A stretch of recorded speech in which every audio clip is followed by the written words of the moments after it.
Alrighty, so the new Kimara boss is added to the event boss parade this week, so we're going to be taking a look at him. If you don't know, you can just move these over to choose bosses. I don't know, sometimes that's a little weird if you're new or maybe you didn't know that. But yeah, we're going to be looking at Kimara today, and he's honestly not too bad. One of the big things here is that he actually takes increased damage from humans, so we're definitely going to use that to our advantage here.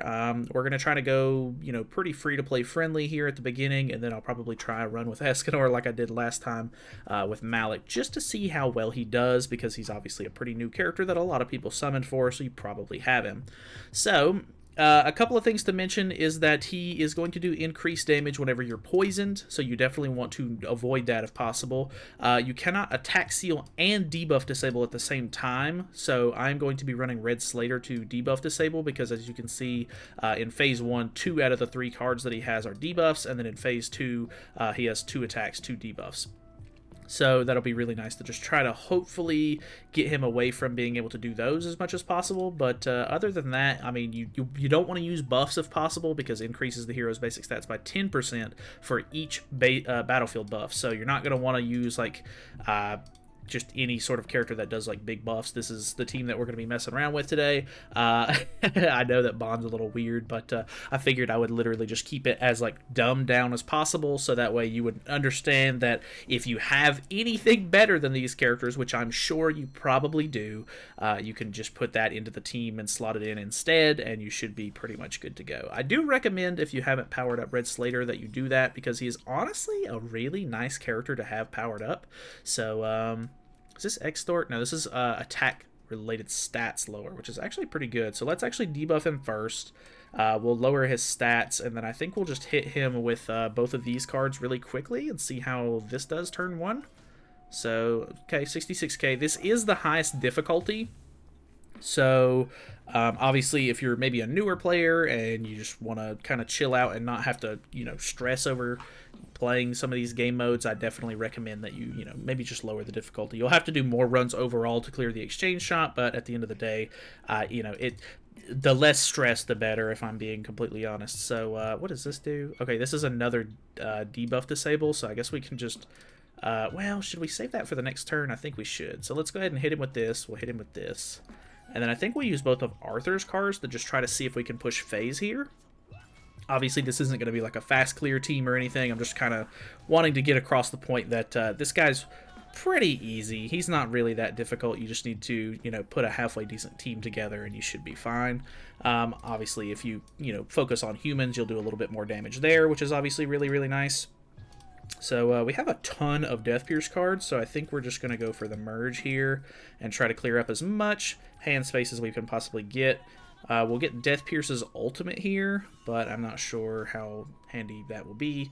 I mean, it'll be okay. He's actually dealing pretty decent damage already, and you can see that we're already almost done with Phase 2 here. Not doing too much damage. Obviously, I think my green Arthur here is helping out quite a bit with the damage increase and damage decrease, or damage taken decrease. So, yeah, that's probably a big reason why I'm not taking nearly as much damage. But, I mean, honestly, I don't think that he's really going to do too much regardless, as long as you can make sure he's not poisoning you and everything. So, honestly, pretty easy, simple. Let's hop in with Escanor really quickly just to see how fast we can do this, because I'm actually really curious. Alrighty, so I've swapped up the team a little bit. I basically just put Ragnarok Bond in the back for a little bit of increased stats for us, a little bit of decreased stats for him, and then the ultimate Escanor. I think the big thing here is going to see whether or not I can draw an extra one of these for Phase 2 if I want to use this turn, because honestly, if I go pure damage here, I think... I don't know, this AoE is kind of hit or miss sometimes, especially at full health. I think we'll go ahead and try to do...